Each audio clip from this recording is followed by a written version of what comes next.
Welcome to In Sequence, a comics podcast for everyone. I'm Jillian, and these are your panelists today. Panelists, would you introduce yourselves? My name is Matt. I'm Robin. And I'm Scout. And today we are joined by a special guest panelist. Go on and introduce yourself. I'm Nick. Welcome, Nick. And I'm here, and we're all here. We're ready to talk about comics. Hello, Nick. Welcome, Nick. I'm glad that you could make it. For the listener, we tried to record this last week, but Nick was like dying of illness. Deathly ill. Nick was deathly ill. Yeah. So he had to wait. The universe said you're not allowed to talk about Creepshow today. They said not today. Yeah. Nick messaged me, said, I'm too sick. And I said, okay. And then I sent a couple other messages, and Nick never responded. I'm like, I hope he's asleep. Yeah, it was like, it was within my ability. I was like, I've got to who else do I need to let know that I can't do anything to, oh God, the podcast. Right. Okay. Because that morning, I was just my brain was mush, and I had, to do like the work stuff and let all of them know and make sure that was all good and taken care of. And then I was just like lying down, like, it'd be cool if I was like dead. That'd be better than this. But I feel like there's probably a Creepshow story in that feeling. Yeah. I was going to say, like, there's got to be a Creepshow story about being so sick you wish you were dead. Mm-hmm. I'm sure there is.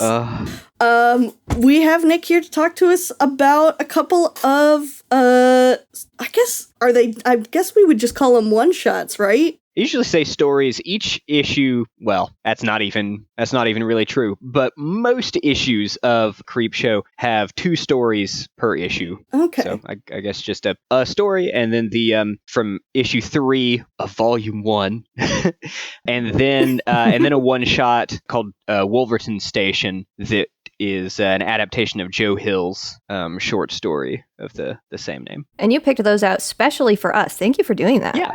Yeah.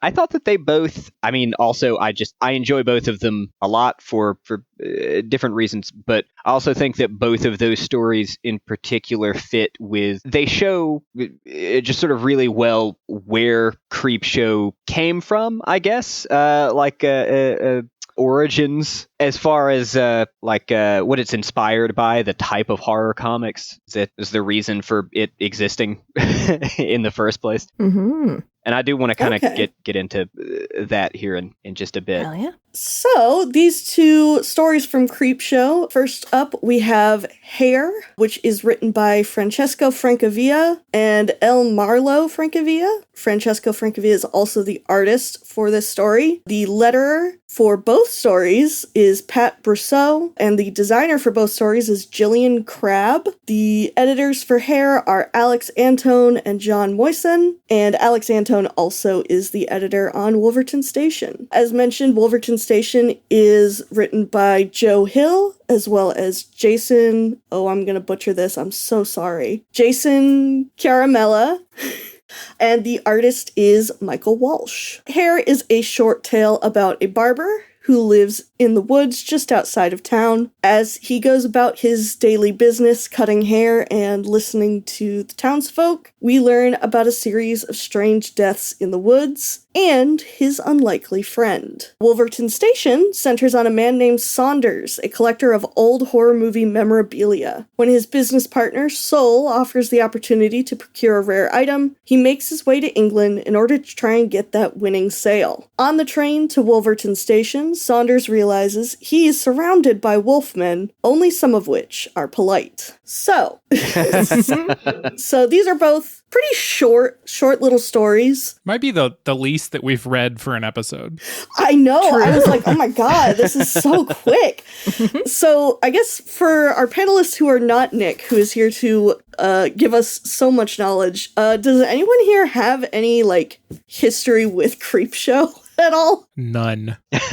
Yeah, me either. I've listened to a different podcast about some early Creepshow comics. I think I listened to Just King Things, a Stephen King podcast from the Range Touch Network, and they covered some Creepshow comics over there at one point that Stephen King wrote. And Joe Hill is actually Stephen King's son as Yes. well. Oh, okay. The only thing I knew about Creepshow was there was some connection to Stephen King, but I did not know what it was. I'm very curious to hear some history from Nick, because I didn't realize there was such a vast sort of network of Creepshow comics outside of the stuff that, like the really early stuff that was covered over there on Just King Things. So excited to hear. Yeah, I also don't know much. I just know from Nick and one of my other friends who's really into horror that they enjoy Creepshow. And I'm like, okay, cool. I've never read it. So that's pretty much where I'm at. Yeah, so all of us do not really have that much history to go on with it. So, Nick, would you like to kind of give us some information about Creepshow, what it is, origins, anything that you think might be kind of interesting to know about it? Yeah, and if I start to talk too much about anything, just tell me to stop, and I will. We'll take the shepherd's crook and we'll yoink you off stage, I guess. Yeah. I was going to say, just play me off with the music. So Creepshow, the comp it's I think, as I mentioned, it's got like a weird Ouroboros almost history that, I guess, just very briefly, horror comics or horror anthology comics, more specifically, as a thing, sort of started to exist in the late 1940s. There were some here and there, didn't really last, and then became a national treasure in 1950 and 1951 when EC Comics started their horror line of books, Tales from the Crypt, The Haunt of Fear, and The Vault of Horror. And they were so wildly popular that every comic book company and even people who weren't in the comic book company game before were like, horror comics, let's do that. So they got a lot of imitators, some better than others, but all the same, horror anthology, spooky stories, ghosts, werewolves, vampires, all that sort of stuff. Now, a lot of the lesser imitators to the EC line were more interested in just making shocking imagery, gore, blood, whatever. Tales from the Crypt and The Haunt of Fear and The Vault of Horror were much more interested in doing, I guess you'd say, morality plays, introducing like the worst guy you've ever met at the start of the story, and then by the end of it, just something absolutely horrible, usually ironic, happens to him, with varying changes to that formula. And then, I don't know if you guys are aware, I'm sure everybody who has even like a passing knowledge of comic book history is, but Frederick Worthen, and God, what was his whole, can't remember. Anyway, are you talking about the Comics Code Authority? Yeah, the Comics Code Authority guy. He thought that all comic books were turning kids into juvenile delinquents and they needed to be gotten rid of. It's true. And it... That's what we're doing here, Well, actually. we've always been doing this, huh? We always have been doing it. We have always been doing it. It's okay. I mean, not to get too deep in the weeds on that, but I guess it is relevant, incredibly so, unfortunately, in the political climate. But EC Comics also did a lot of, like I said, they're horror comics. They did like morality plays, basically. But they also did a lot of, hey, the government kind of sucks and you shouldn't be racist and stuff, which in 1951 was not, pretty wildly progressive and radical. And they didn't like that. So the horror comics got completely shut down. The Comics Code Authority would not abide them at all. EC tried to continue publishing their science fiction and fantasy series, and they could not get the Comics Code Authority stamp of approval on those either. There's a couple of different reasons there, mostly because, again, the people in charge were just incredibly racist, and William Gaines, the founder, owner, operator of of EC Comics didn't want to stop publishing anti-racism stories in his fantasy and science fiction comics, and so it's a very famous story about one of the science fiction stories that featured an astronaut going to a planet of two robots who one type of robot was blue, the other type was orange. The orange robots were oppressed by the blue robots because they were orange. That was it. The astronaut tried to understand throughout the story what is actually the difference, and the blue robots had this whole look at them. They're obviously lesser than us. And he's like, okay. And it ends with the astronaut saying, I don't think you guys are ready to join the Galactic Federation or whatever. And he goes off. And the last panel is him taking off his helmet, revealing that he was a black man. And it's a really great final panel of him looking out the window of the spaceship and seeing the stars reflected in the sweat on his face outside is fantastic. That sounds like a pretty standard Star Trek episode. Absolutely. I love that. The people in charge of the Comics Code Authority would not give him the stamp of approval on that one. And when he asked, William Gaines himself asked, why? There's no blood, there's no violence, there's no, none of this stuff. I'm not, why can't we get this approved, get this printed? And they're like, well, listen, just change it from a black guy to a white guy and we'll get it printed. And he's like, that undercuts the message. I'm not going to do that. And they're like, okay, well then you're not going to get it printed. And he was like, okay, great. So he didn't. So yeah, we have always been doing this, unfortunately. Seriously. Anyway, the horror comics of EC lasted for about 4 years, around 1950 to 1954, before they were just completely shut down, couldn't print them anymore.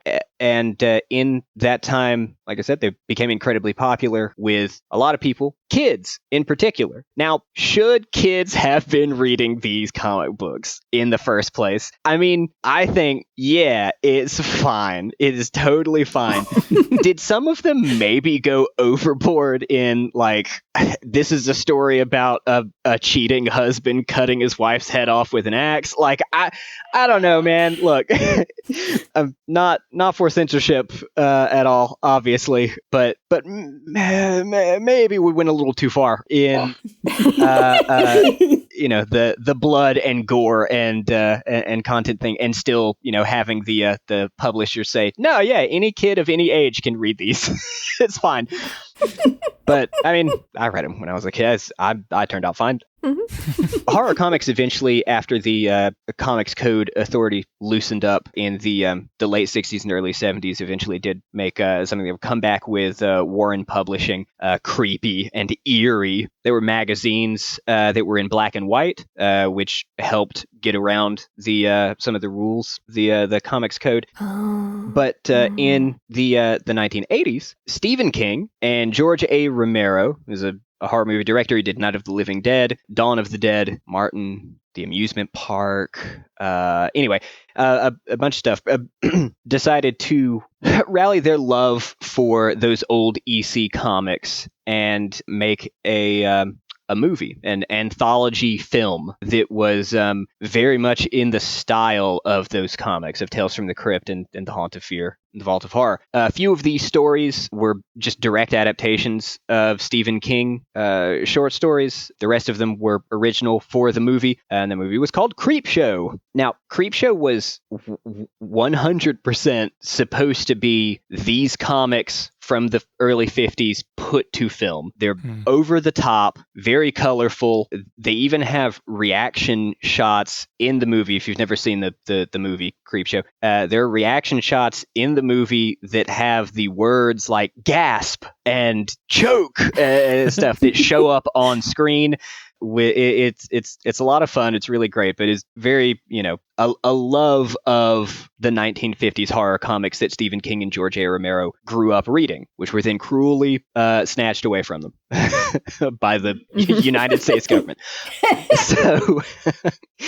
So it was fairly well received, more well received by other horror aficionados than the general audience. People who also, like Stephen King and George A. Romero, remembered the horror comics from the 1950s, remembered reading those as kids and like, oh wow, that's right, I'd forgotten about this.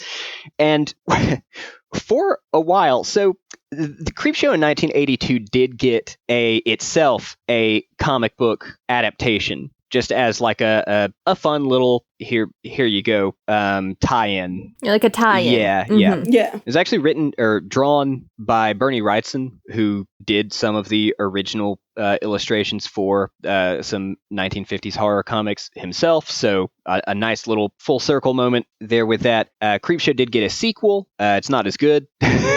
That's the original, but still very much in the same frame of, we're doing this because we loved these old 1950s horror comics. So a flash forward to, that was the 1982, a flash forward to the late 80s, early 90s, and EC Comics revives Tales from the Crypt as a live-action TV show, very much being inspired in their way, obviously wanting to adapt their own comics from the 50s, but also being inspired by Creepshow, because it was essentially a live-action version of the comics beforehand. Anyway, the Crypt Keeper in the Tales from the Crypt live-action show looked much more ghoulish, skeletal, monstrous, much like the Creep in Creepshow, because it was not the 1950s anymore. We can make him look scarier and more over the top. So what if we fuck up this guy a little? What if we make him look real fucked up? What if we make him look just like the worst guy? Worst guy you've ever seen in your life. The worst man.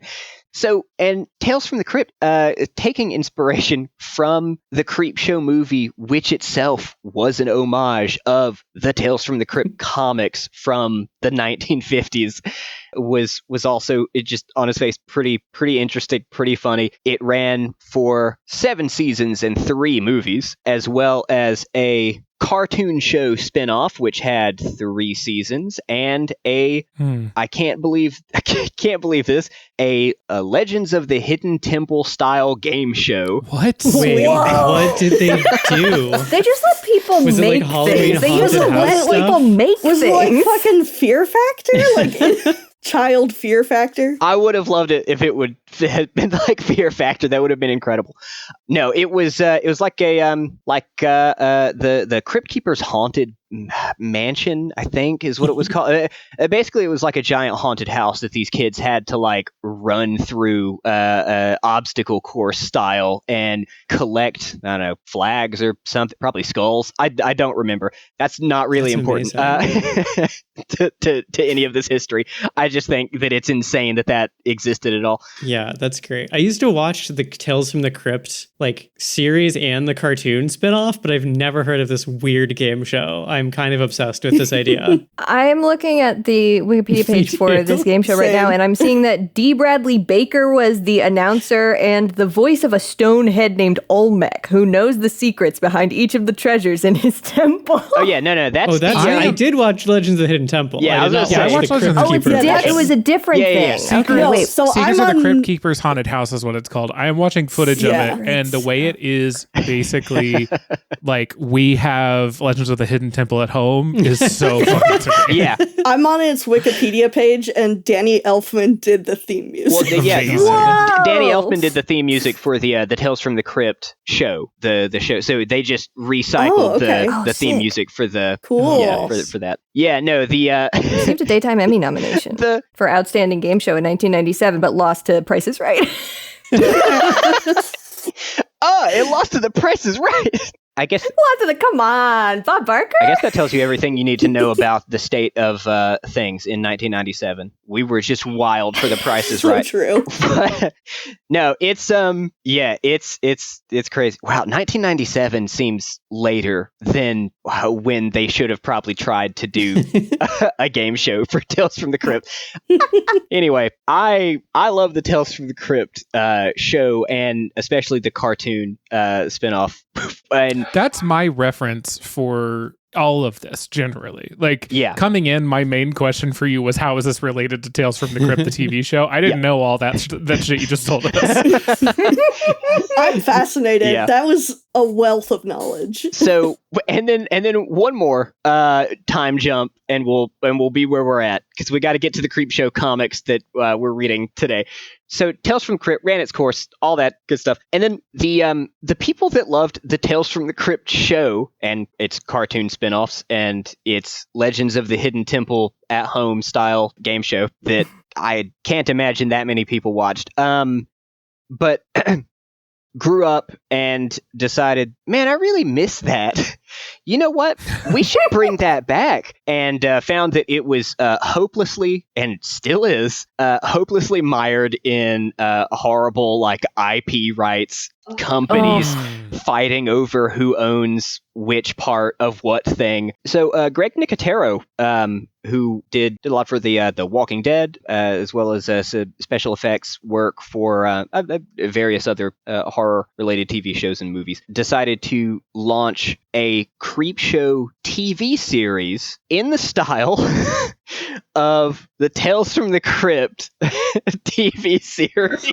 This is incredible. Copy my homework, but just change it a little bit.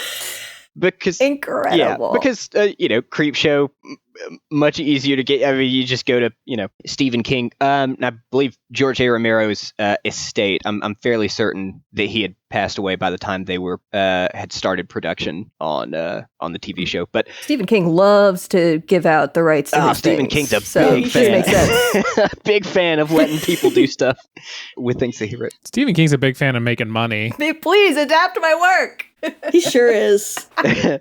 So then we got the Creepshow TV series, which is great. I loved it. And the first season did fairly well. The second season was okay, and it wasn't their fault because it was when COVID hit. So unfortunate. I think there's only like 6 episodes in season 2 or something, and you can kind of tell what that they were struggling a little bit. But there was a really strong response to it. So they decided, hey, you know what would be really fun as a sort of companion to this show is what if we did a horror anthology comic book series? No one's ever done with this the before. Creepshow branding. I love that they just it is like Grog and Grug inventing the wheel over and over again. Yeah, it is. Yeah. So now we have the Creepshow comic book series, which is a companion piece to the Creepshow TV series, which was inspired by the Tales from the Crypt live action TV series, which itself was adapting the Tales from the Crypt comic books from the 1950s, which were it inspired Stephen King and George Romero to make the Creepshow movie in 1982, and it's like I said, it's this big weird like Ouroboros, like it's a horror comic inspired by a horror TV show, inspired by a movie, inspired by a comic that's the same comic that inspired the original anyway. Oh, also fun about Joe Hill. We might get into this a bit later. While it's on my brain, Joe Hill, Stephen King's son, his short story Wolverton Station is the basis for one of the Creepshow one-shots that we read. And Joe Hill was Billy Hawkins, the young child in the wraparound section in the original Creepshow movie. So. Oh, I forgot about that. So another wild connection to the current Creepshow comics and Stephen King and all of that he was in the movie as the little kid reading the Creepshow comic that we as an audience are then watching. That's Hell good. yeah. Wow. Yeah. Wow, what a roller coaster. What a journey. Yeah, that's crazy. I am simply in awe. I knew about the Comics Code Authority, like, putting the huge crackdown on all horror comics because of everything that horror comics were doing. But finding out, like, just how back and forth this has been with, like, Tales from the Crypt, which I have never watched or read, but, like, I know of because it is kind of cultural staple, I think, at this point to have like at least heard the term. It was really fascinating. Thank you so much, Nick. Of Thank course. you, Nick. I didn't realize Joe Hill was the Lock and Key guy. Oh yeah. That's news to me. Oh, Okay. what's Lock Yeah. and Key? It's another comic that became a Netflix show. Wow. Oh. The Yeah, cycle Joe Hill- continues. Isn't it sort of? No, it's just a horror. Oh, he looks a lot like his dad, doesn't he? Oh, those genes. Yeah, he Those sure genes are does. strong. They're They're strong. strong. All of his kids. You look at a picture of like any and every of Stephen King's kids, and you're like, that's just a little Stephen King. That's just him again. How'd they shrink Copy him? paste. Incredible. Definitely following in his dad's footsteps, though. Joe Hill. Oh, for sure. I was looking at his like I almost said discography. I'm burned. I was looking at his entire bibliography. And I was like, damn, this guy's written a lot of stuff. There's no. Those genes are strong too. I guess. Yeah. No slowing the Kings down. No. I mean, to be fair. Well, do we want to talk about hair? Yeah. Yeah, I got a haircut. Let's do Is it. that what we're talking about? Nice. Yeah, I got one recently too. Your haircut looks very good. Thanks. nobody can see it except us. So It really worked well with the whole hat thing earlier. Yeah, I think. absolutely. Yeah, when you had the hat on, it was accentuating it. Mhm. Jill, I think I want you to talk about your immediate hair reaction because I Okay. think about this image so much, and so I want to expose everybody to it. There's an image that I put in our show notes, which I'll paste in the chat for all of us, and I'll put it in the Discord eventually. This is my immediate thought after reading Hair. There's a reaction image that I believe originated on Tumblr, and it's just an image of Rod Serling from the Twilight Zone smoking, and the speech bubble says, "God damn, you see that shit? That was fucking crazy." Anyway, I'm Rod Serling, and I was like, that to me was my immediate reaction at the end of Hair. I was like, damn, that shit was crazy. Cool. Oh man, I knew when you just said Rod Serling, I knew exactly what image it was going to be because it's one of my favorite images. It's on the so internet. good. But yeah, I thought it was a very fun short story that was just like, damn, wouldn't it be fucked up if this happened? Anyway. It's interesting. Like, I think actually reading both of these stories and frankly watching Twilight Zone episodes, I often have the feeling of like, what was the point of that? Like, the point is, wouldn't that be fucked up? Wouldn't that be fucked up? Yeah. and I definitely understand the genre. Like, I get that it is a little bit just like, man, that was fucked up. But like reading both of these stories, I was just like, was there a beginning, a middle, and end to that story?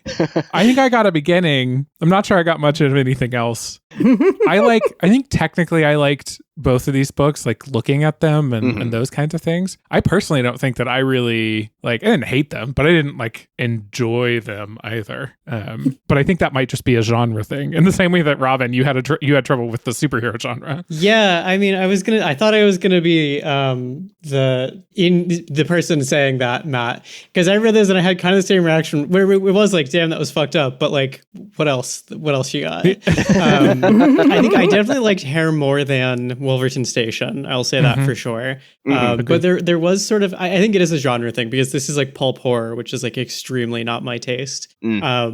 But it did kind of feel like, oh, that was weird. Anyway.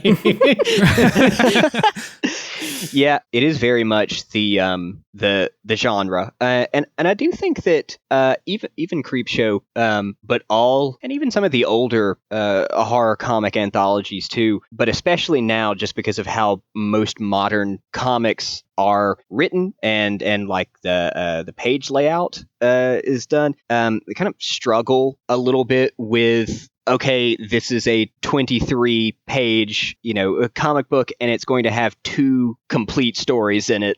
Here's what.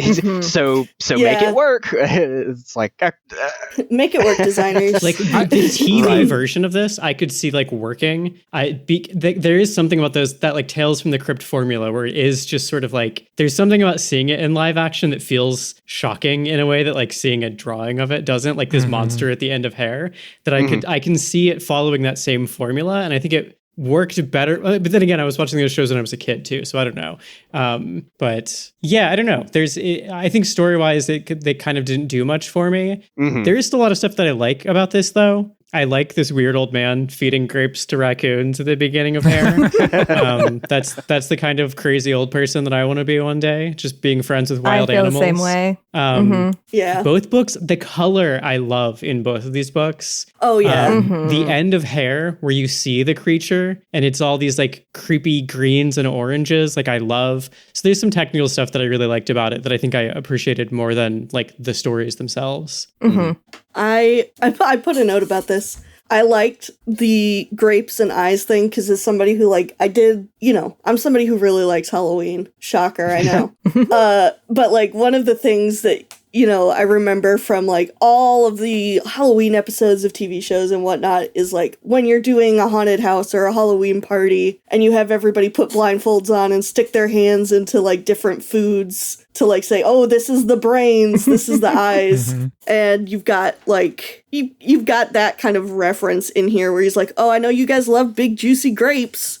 And the big monster is eating the eyeballs. I'm like, oh, that's a fun little nod. I think that's a really cute little thing to do. I noticed that and enjoyed that as well. There is a particular abruptness of storytelling that we're kind of talking about that I found it charming in its own way. It is very different for me as well. Not something I've really gone into that much. So I kind of was wondering, like, pulp as a genre, I don't know that much about it. Is there much more to like be covered there genre-wise other than sort of the history that we've already gone over? Pulp Fiction is usually like cheap, quick, and like shocking stuff. It's supposed to be like, it is supposed to be like that like really quick, like, oh my gosh, can you believe? And it's not just horror stuff, obviously. Like there's the pulp romances and things like that where it's just like, oh my gosh, the bodice rippers and such, where it's like, can you believe kind of thing. So it is very kind of in that line of being a pulp fiction. Does where pulp it's come just from like, the pulpy paper that they use? It does. Yeah. Nailed it. 10 points for Scout. Yeah. But it is mostly supposed to be like entertaining rather than like intellectual stories. Yeah. It's just supposed to be like, oh man, this is just something that I'm reading for like, it's ye old way of scrolling on TikTok. Yeah, it's like titillating in a fun way that I enjoy. Yeah, it's just supposed to be something to make your brain go, ooh. Yeah. And that's that's why the second story in this issue was just like Ass City. Ass City. Yeah. I do like with Hair, I think the kind of, you mentioned, Nick, that these often were sort of like a morality tale sort of thing. I liked the vision of that in Hair, where you have the barber as this like kind of gentle, like nature loving guy. But if you like fuck with animals, like defenseless animals, he will like sick his monster raccoon friend on you. Like I like that part of that story. I think that worked more for me than the like one rich guy gets another rich guy killed in Wolverton Station, where I was like, I think you should actually both be eaten by werewolves, frankly. right. But this one, like that idea of like him like protecting the wildlife by like decapitating hunters, there's something very like darkly appealing to that to me that I understand that the appeal of that part of Hair. Oh yeah, absolutely. And I think that's like I think that's like a lot of and I mean Creepshow tries to sort of do a bit of both of sort of the old school like I said morality play style, like something super terrible is going to happen to these people because of a bad thing that they've done, and then also just the Rod Serling meme of that'd be fucked up, wouldn't it? Wouldn't that be fucked up? Yeah. And I don't know. I do personally just enjoy both, especially when paired with, like you guys sort of mentioned here, especially with Hair, the art and the colors, and it hits, it hits a very nice, like, this is like premium, like Halloween style spooky, like visuals, for me. Especially, I love a good monster, and a good monster reveal in I mean, in anything, but in comics like these too. And I think that 2-page giant raccoon creature was just so good in Hair. Yeah, I will say as we're starting to get towards October, I've been really specifically like hunting down like witchy stuff to enjoy. And this was not that, but it definitely like put me in the headspace, which was really cool. Sort of talking about the reveal of the big raccoon. The thing I really like about the reveal is actually the page preceding it, that we have like this really cool continuity of getting from the barbershop to seeing the monster via the hair clippings being swept down into the grate. I think that's like such a nice little piece of concise storytelling for something so short. Yeah, yeah. It's a really, really great. I really liked, once again, I'm here to talk about the gutters. I really liked how the stories that they're telling about the guys who have gone out hunting and who've been decapitated, they look like they're all sepia-toned, almost black and white, except for the blood, and they have like these rounded edges on the panels that almost kind of make it look like an old film reel. Or old photographs. Or old photographs, and I really liked the way those were done, and the very last one kind of turns into a speech bubble, which I think is just such a fun detail. Yeah. So I really liked that bit of structure of, once again, using panel shapes and styles in order to kind of help tell that story. Yeah, I really enjoyed the visual storytelling in the Hair one, especially. I think I like the fact that the barber is kind of shot in shadow for the whole thing, but I'm going back and forth on whether I think it might have been more fun to have him not look so sinister and then have the raccoon reveal be a little bit more like, oh shit, this is because it starts out and you're like, what is the you've got the setup with him feeding the raccoons, but you don't really get to, how does that tie into these murders, because you're just thinking about it being little raccoons, but you have an idea the whole time through this story because he's always shot. He looks like an evil barber in like all of this art. And I'm kind of like, I don't know, would I have a little more fun with it? Would it feel a little bit more sort of, I suppose it would be more, maybe more standard to the genre if it was more of like a shock thing. If he wasn't framed so sinister through the whole thing. I think both probably work, but it was something I noticed of like, oh, they really pushed on the sinister angle for the barber through this whole thing. I actually kind of like that because it makes you like, that there's going to be a reveal with him, and you're sort of, you get like, I feel like I enjoy the anticipation of going like, I know he's doing something fucked up to do with these raccoons and all of these decapitated bodies, and you're just kind of like, I want to see what it is. And I feel like that anticipation is kind of like, it's like the roller coaster going up the hill, and you're just waiting for it to hit the point where you can, like it gets faster. I think like that anticipation becomes like part of it because it's so signposted, Yeah.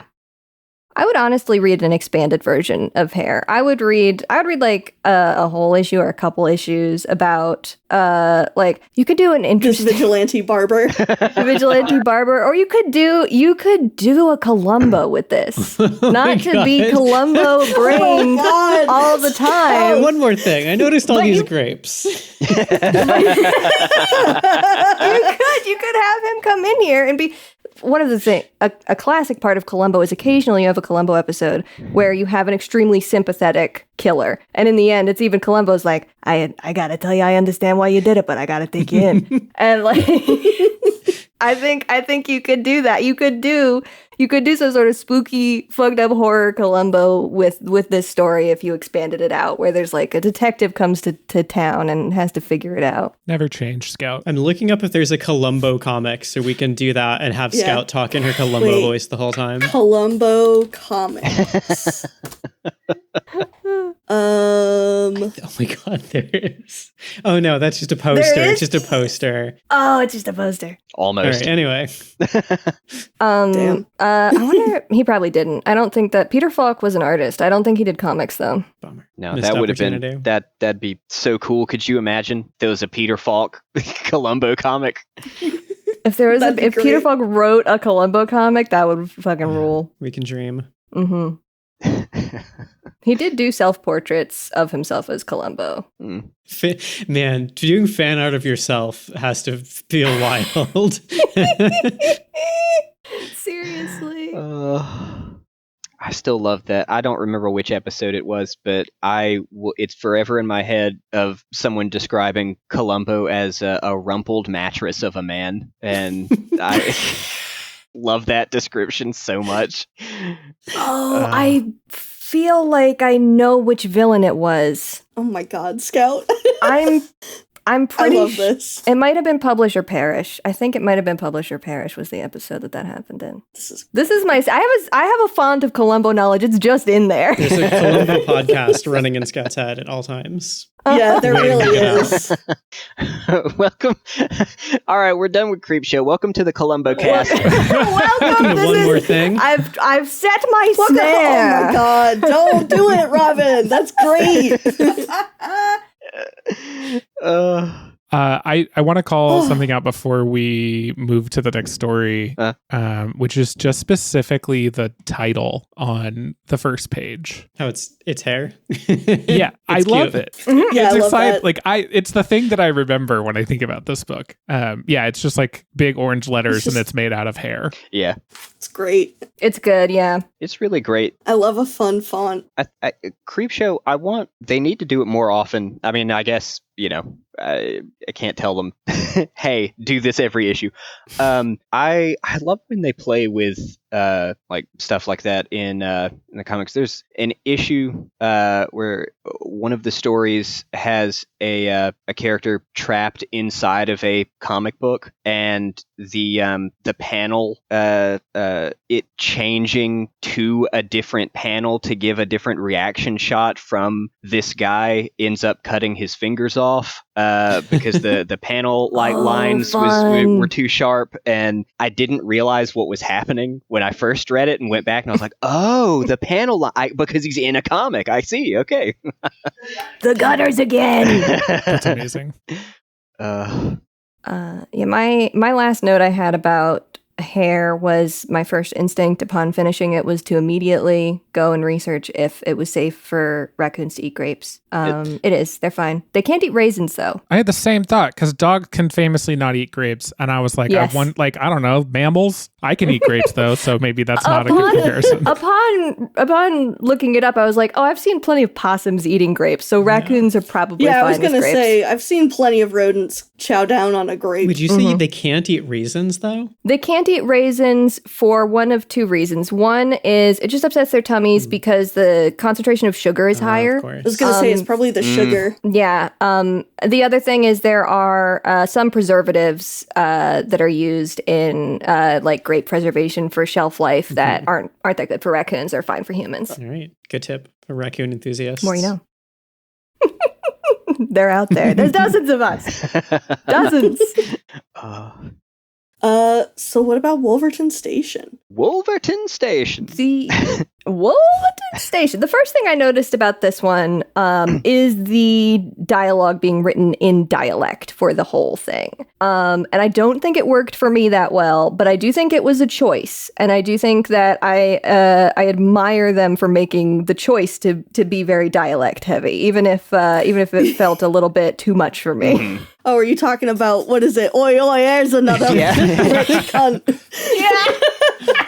I that killed always me. have trouble reading dialect and like hearing it in my head. Yeah. I think that like the way that dialect gets written sometimes is not like, it's not the way you are trying to I guess, is it transliterate? Is that the word that I'm using? The sound, I think so, is not connecting. It doesn't actually match. It doesn't actually match the way that I think about those sounds. Like oi obviously does, but I think especially with like Scottish and Irish accents written, I have trouble. I know what those sound like. Like I can hear them in my head if I need to, but on the page translating that into a sound, it can be difficult. And so I this one was like a little bit more straightforward, but I'm with you that I like generally it just adds like sort of work to reading books and comics whenever I see that stuff. It just depends on, I think, the way that it's done, but usually it is definitely something that I feel like kind of yanks me out. Yeah, I think it has to be done with like a very specific brush. Like probably a subtler take generally works best for me on this kind of thing. I think it's being utilized here to try and continue to highlight the class differentiation, but also like American versus British differentiation here. But it mostly... This man really is the worst American you've ever seen. The worst American you've ever met. I think that it is a they definitely wanted you to, it's like, no, these are working class British werewolves. That's we gotta let you know they're that. on strike. Yeah. They are on strike. There was a very confused sense of protagonist with this one. It is it has the trappings of sort of the moral play concept, with the sort of perspective character being the worst man you've ever met, and something terrible is going to happen to him, and that's probably going to be good. The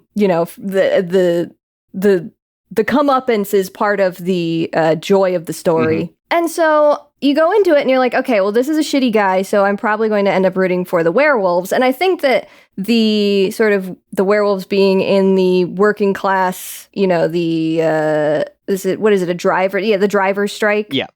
Sets them up as like, so the werewolves could kind of be our protagonists here. But then the next thing we have of them is them harassing a woman on the train, and later they eat that woman. Yeah. So it's like, okay, I'm not really rooting for the werewolves either. And I thought it was interesting to have a story that basically has no protagonist in the sense of like, there's nobody really rooting for here. You're also not really rooting for the shitty other collector.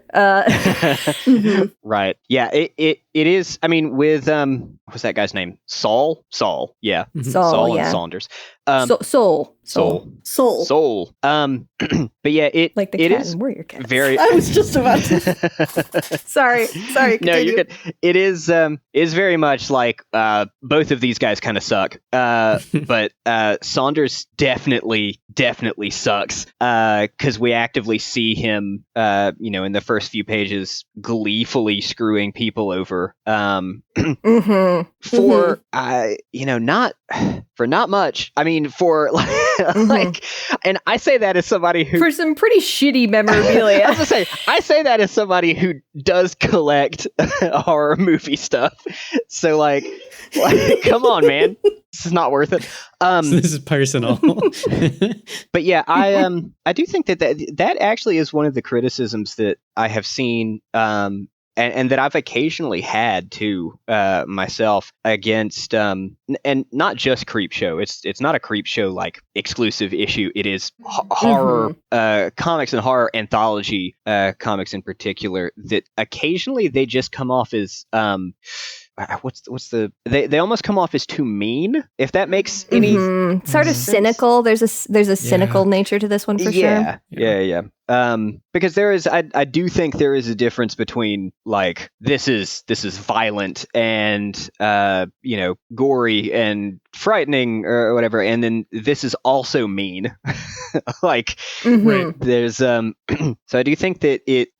I don't know. I think about it sometimes like how in like haunted houses, not like real haunted, like Halloween attraction haunted houses that you go through, where occasionally you will get like really good ones where the the haunted house actors are sort of playing into the atmosphere and everything, and then you get not so good ones where they're just shouting at you while you're walking through, and it's like, that's not scary, man. You're just being mean. Like there is a difference. Yeah.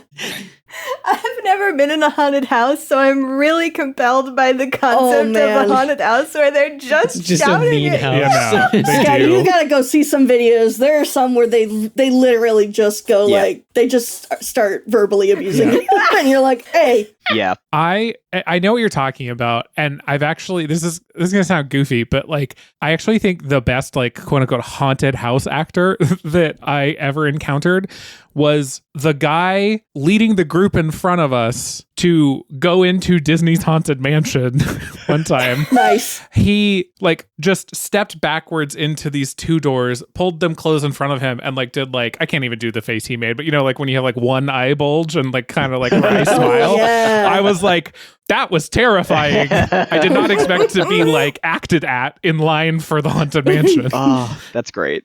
But yeah. I feel like if that analogy makes any sense at all, I feel like that is occasionally what I run into with some of the horror. I mean, anything, but in particular, horror anthology stories where it's like, okay, well, you guys, I liked a lot of this, but also you were just mean on top of it. I think I struggled with this one more for that reason, especially like the sort of like class stuff there, where it's like the upper class werewolf is like totally fine and the working class werewolves are mean, and that at that point you're kind of saying the reason they're violent is because they're working class, not because they're werewolves, which is a little weird for a comic where the ultimate point is punishing this rich guy for being like a classist asshole. But like, and then when it shows like the werewolves are like harassing this woman on the train, then it's like, that's a little too, I don't know, close to home. That's like a thing that happens between human beings. Like they don't have to be werewolves for that. Yeah. And it really like delights in like showing her ripped apart, which was like kind of like, she didn't do anything, man. She's just trying to get home. Which I get, like sometimes that's horror. Like there are like innocent victims in that, and that's part of it. But for me, I think it resonates for me much more when it is something more like that morality tale, like you were saying, of this guy did something to bring this upon himself, as opposed to just being caught up in this situation where anyone else in that situation would have also been devoured. Right. Also, it's just gross, and I have like I'm too much of a baby to see this many entrails. It's just it's that so was much. Also my. I have a note here that is like I'm not great with entrails, so I didn't look too closely at some of this content. I'm sorry. It's okay. I do like some of the like sillier stuff in this book did work for me though, where there's a part where he's in the bathroom and you're hearing the werewolves attack people outside on the train, and one of the speech bubbles says, that's my liver. Like, I thought that was really funny. I did like that one. And like the fact that the creep kind of shows up at the beginning and the end to give this like, well, wasn't that a fucked up story kind of thing? Like that kind of makes it feel really like they're like guiding that. you through in this really like charming way. So I think I appreciate that kind of framing stuff more than I did the story itself. Yeah. I will say, as somebody who does not mind the blood and guts as shown in artistic renditions, I can't do it in like film as much as I can in something like a comic. There's a panel of like there's three panels that are done like all in these shades of red of the three werewolves like tearing this dude to shreds. And I just thought those were really well done. That is a cool sequence. Really cool. I like the red over the whole thing. Like that was a really nice touch. Yeah. I really like, we talked about color a little bit earlier. Robin mentioned the color. I agree, the colors in these are great. And this one especially, there is something about the bright color palette with all the gore that almost pushes it, like it's not candy gore. For listeners who don't know, like the concept of candy gore is like a style of gore drawing where it's guts and stuff, but it all like looks gummy and weird colors and unrealistic in that way. it's gore, but it's very squishified and sort of like looks like gummy candy sometimes, sort of thing. And there's a certain element to the colors here that it almost takes it in that direction in a way where I like it a lot. A lot of really good like red blood on entirely green toned pages, which is great for color contrast as well. I also really like in this one particularly the art style. Who was the artist on this one? This one, Michael Walsh. Yeah. So Michael Walsh does a lot of which is something I've seen in comics before. It's not like distinct to this one individual, but I noticed it executed really well here. There's a lot of use of line work to plot out big areas of shadow that just makes everything look very carved out of like wax or clay in a way that I like a lot.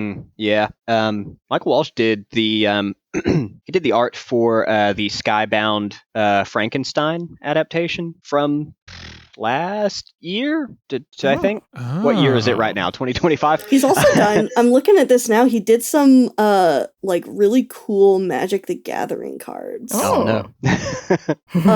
Especially the werewolf ones from Innistrad. He must like drawing werewolves. I think he likes drawing werewolves. He does a really good I was gonna say, werewolf. I like him drawing werewolves. I want him to keep Yeah. The cover. Oh, he did Crawling Chorus. Okay, I know who this artist is. So Crawling Chorus is a very famous like piece of art from a set from a few years ago. It's really good. I'll share it in our little chat. Yeah, that is a really incredible image. That is so unsettling. I love it. He's also done a Creepshow art for Magic. that's fun. There's a card called Death Baron that has it's here on his website. A Creepshow like alternate art. Cool. Oh, that's really good. Oh, here's some. I'm seeing some more werewolves. Love a good werewolf. Oh, I have one of these cards. I have Malcolm the Eyes in this Nice variant. Oh, looking at what people have commissioned him to do. Oh, he did that Oko. That makes a lot of sense. I know a lot of these cards. Nerd. Shout out. One of these is definitely somebody getting a commission of their D&D character. There's definitely a tiefling in here. I love that for that person.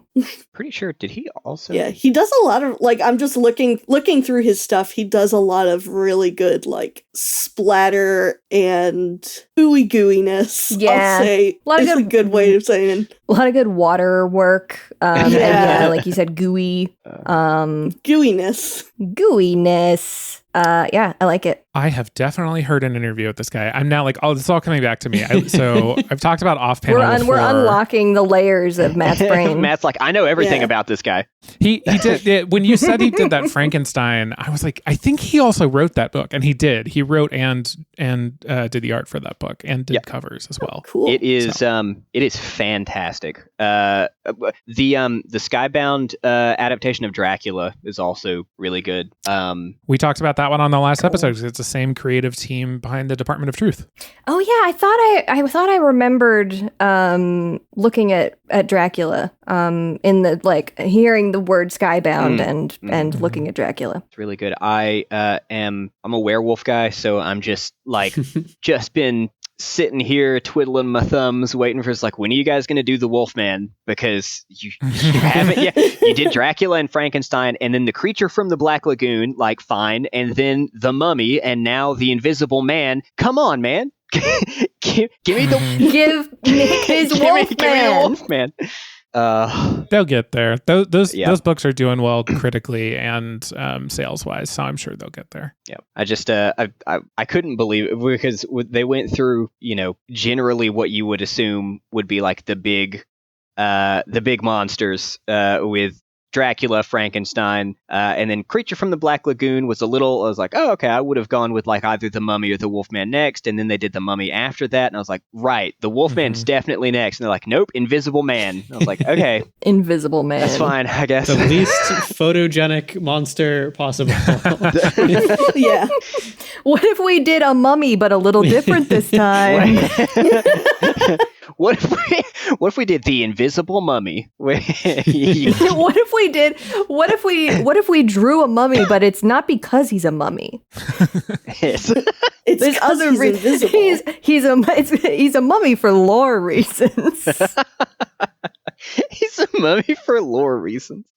Yeah, Oh. I mean, I think I'm kind of the same mind as I think most of you guys were. Like, story-wise, I think I liked Hair better, but artistic-wise, like, I just fucking loved the designs of these freaking werewolves in this book. Yeah. They got big old toothy smiles. They got big you old know. teeths. The cover for Wolverton Station is fantastic as well. I really love the Yeah, I really like the cover. Yeah, it's really good. the train, the werewolf conductor, and then like a huge version of the creep that he's never looked better, worse. He's never looked more decomposed. Yeah. There you go. Yeah. Yeah, he looks real decomposed in this one. He does. And we see him like several times. He's extremely creep. He's at his maximum creep. Max creep. I also really love it. This is tangential, but I really love that the creep, unlike the Crypt Keeper from Tales from the Crypt, or like the Witch from the Haunted Fear, or any of the other like horror hosts of comic anthology series, the creep does not have like a backstory or a reason for like why he's doing any of this or why he looks like He's that. just a guy. He's just some dead guy. Love that. It's like Some dead guy, just a zombie, came to life and said, "I'm gonna tell you some fucked up stories I know." Yeah, he's like, hey kid, you want to hear Wolverton Station? And it's like, I don't know. You ever heard of Wolverton Station? And it's not like the other like horror hosts have like detailed like backstories and origins and stuff, but they've got something. They have. They got more than this. Yeah. They have some sort of continuity. The creep is just like chilling Creep there. is just some corpse that's like, what's up? It's time for another I story. will say, I am curious to actually read the short story just to see kind of how those two vary. Yeah. Have you read it, Nick? I have not. No, I have only read the comic adaptation of Wolverton Station. I've read some other Joe Hill stuff. He's very much like his dad. Yeah, I'm sure. I was like, That sounds about right. Oh, these are like Stephen King short stories. Oh wait, right? No, Oh. Wait a minute. that totally tracks. Which, funny enough, not to get on my soapbox, but as someone who's read quite a lot of Stephen King, I do like the short stories. Some are some of the best, I think. Oh yeah. Of what I've read of his. So Yeah, as I understand it, he can knock out some great short stories and some stinkers. But that's so true. The thing about Stephen King is you could get something amazing, or you could get a real stinker. It's so It's true. so funny in the, like I said, in the Creepshow movie from '82 that he and George A. Romero did that kicked this off. Excuse me. He two of the stories in that movie are adaptations of his short stories that he adapted. He adapted his own, like, two of his own short stories, and then the rest of the stories are just original works for Creepshow that he still wrote. So it's like, hey, Steve, that's still... He wanted to do something new. He can't stop. It's like, I don't know, I got like 3 original stories in me for this thing. Let me just pull these other 2 from somewhere else, something I've already done. He also stars in one of them. He plays the main character. Stephen King, not an actor. Oh, boy. But he he has a cameo in like every adaptation of his stuff, right? Or almost He's also everyone. got a cameo in The Dark Tower. The book series. That's right. Yeah. Anyway. He's kind of important. Wait, Yeah. Never mind. I don't want to know. That's too far afield from the thing we're talking about. Yeah, no, don't worry, Matt. I'll give you some rundown. Nick and I'll talk to you about Dark Tower later. I was gonna say if we started that, we can't. That's our next 3 That's a whole other episodes, podcast. yeah. You come to the show for the Creepshow episode, and you get a Columbo Shadow Drop episode, and you get a Dark Tower Shadow Drop episode. Yeah, exactly. We're creating a bunch of different podcasts. This is actually it's a micro launch pad for a bunch of other things. Yeah. I had 2 more specific panel notes about Wolverton Station. Mm-hmm. One is this is for only Matt because we did the Department of Truth episode last recording. Gotta say, better drawn puking panel in this one than both of the 2 puke panels in the Department of Truth. I do agree with you. It is much better. I just think, I think this one just really it gets it in the way that the other 2 didn't. But the crotch grab one, I think that could have been a real standout panel in Wolverton Station if he just had a little bit more reference. It's just not, the hand isn't right. There's not enough bulge. It's not. He's not holding it right. Yeah. The arm is kind of like not. It's a little bit too short. It didn't like immediately read to me as him grabbing, like...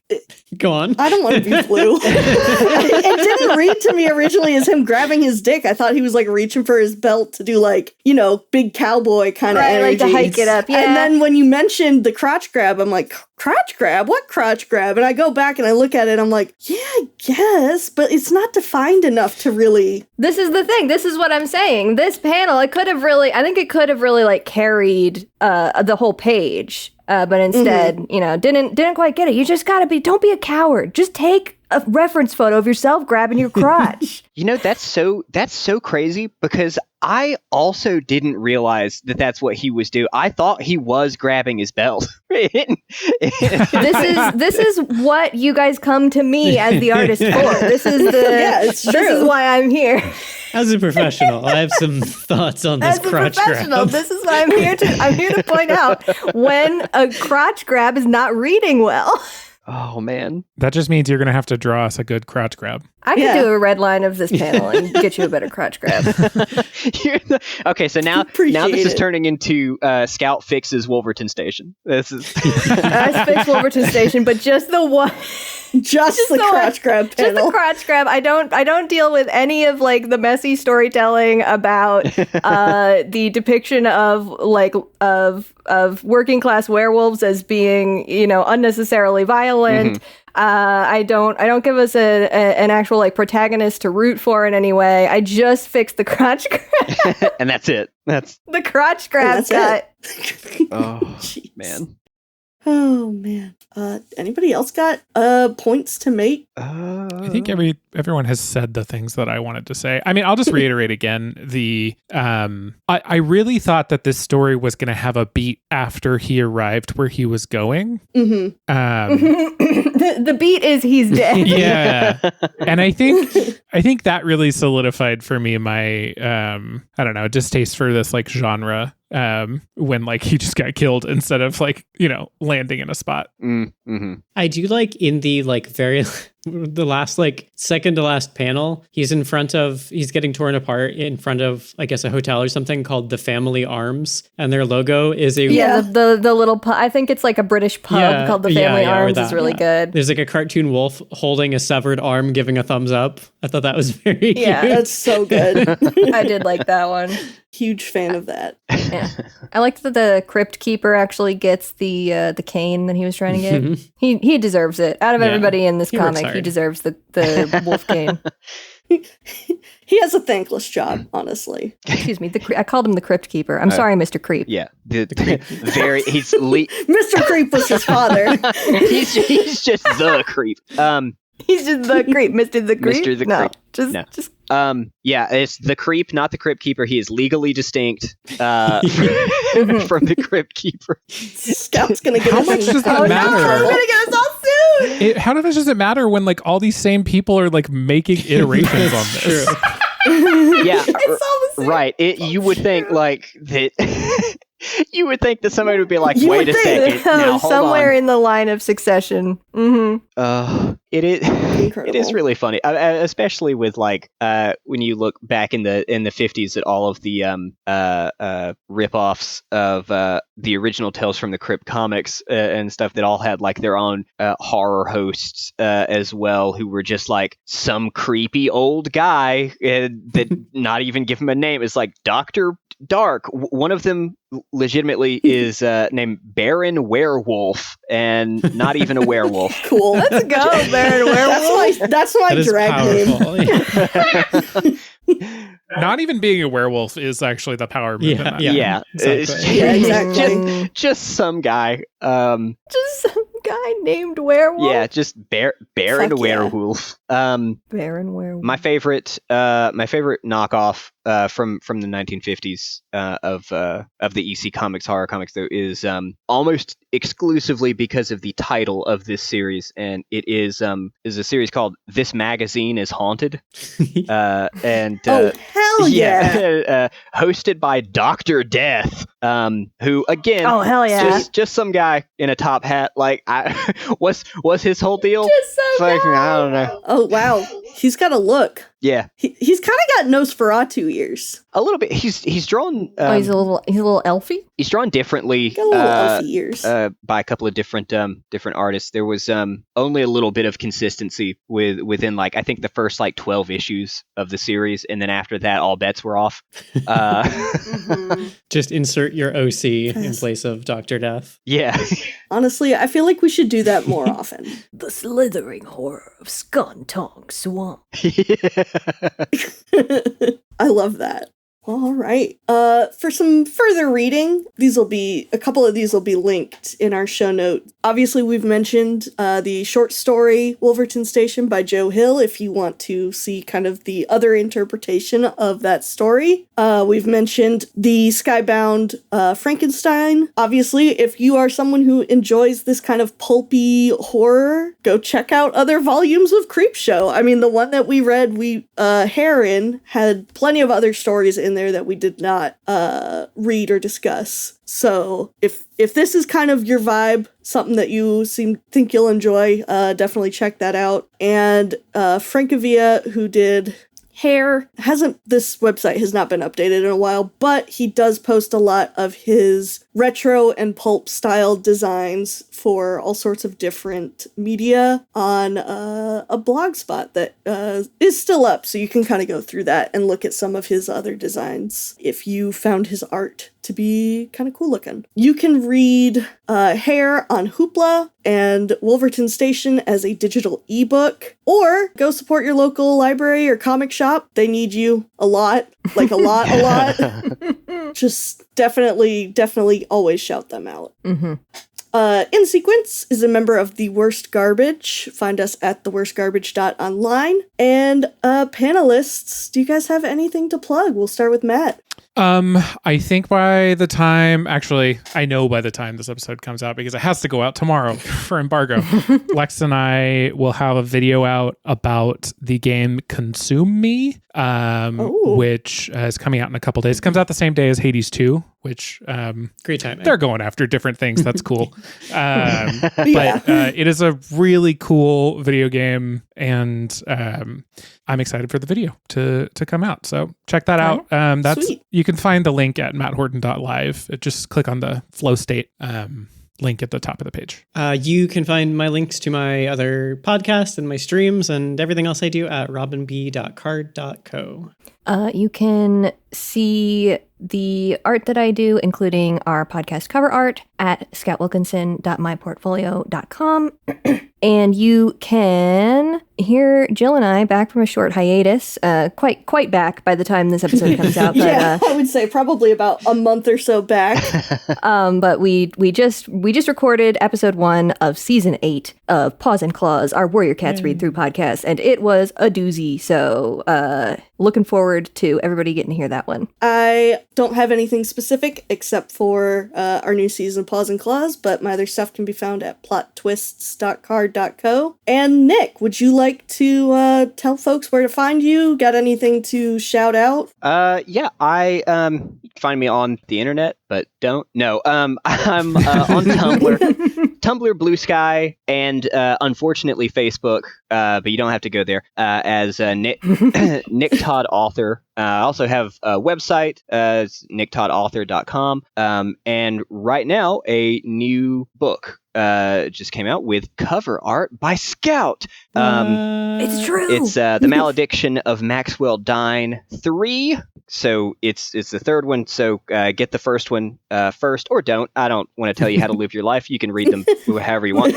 But yeah, that is available for pre-order right now. It'll be out on the 26th, September 26th, and ebook and paperback. I'm very, very excited for that finally being out and me finally being done. having written and edited that just in time for you to work on volume 4. Exactly. Yeah.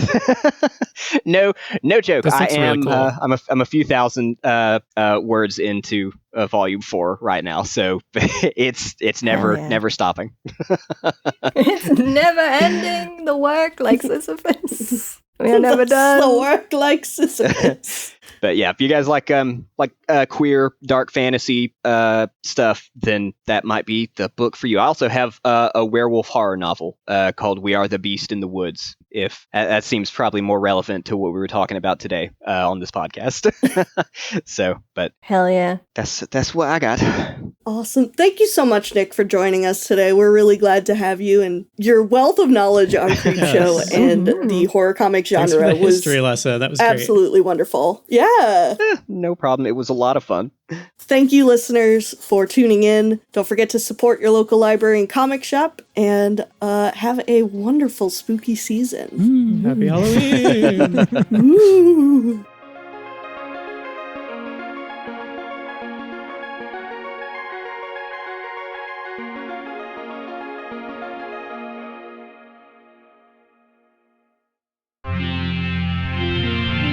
TWG, the worst garbage, online.